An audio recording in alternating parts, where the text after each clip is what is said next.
Monday night, 10 o'clock. Yeah, great. Okay. Sure, sir. Monogatari is an anime series based on a light novel series of the same name.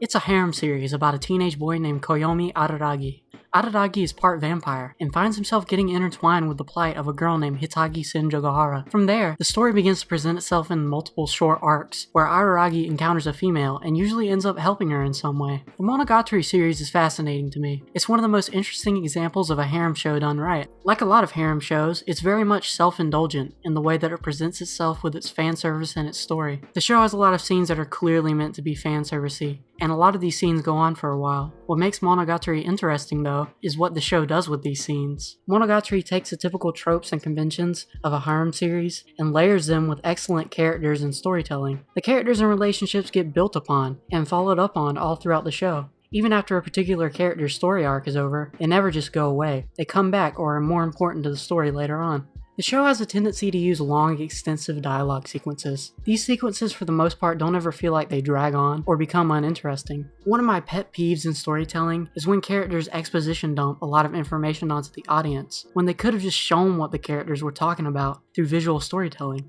Monogatari usually doesn't ever feel like this though, due to most of the dialogue existing to develop relationships between characters or have fun exchanges between these characters. A great example of this is in episode 3 of Bakemonogatari, where Araragi and Senjogahara have a conversation in a park for a large portion of the episode. During this conversation, Senjogahara talks about a lot of mundane things with Araragi, like the clothes she's wearing, how it's Mother's Day, and so on. Throughout the conversation though, Senjogahara keeps dropping subtle hints that she has feelings for Araragi and wants to be with him. These hints keep the conversation engaging and suspenseful at some points. It's this kind of storytelling that the Monogatari series uses in spades. It creates drama and intensity through character interactions, in some subtle ways and not so subtle ways, but this is something that continues throughout the whole series.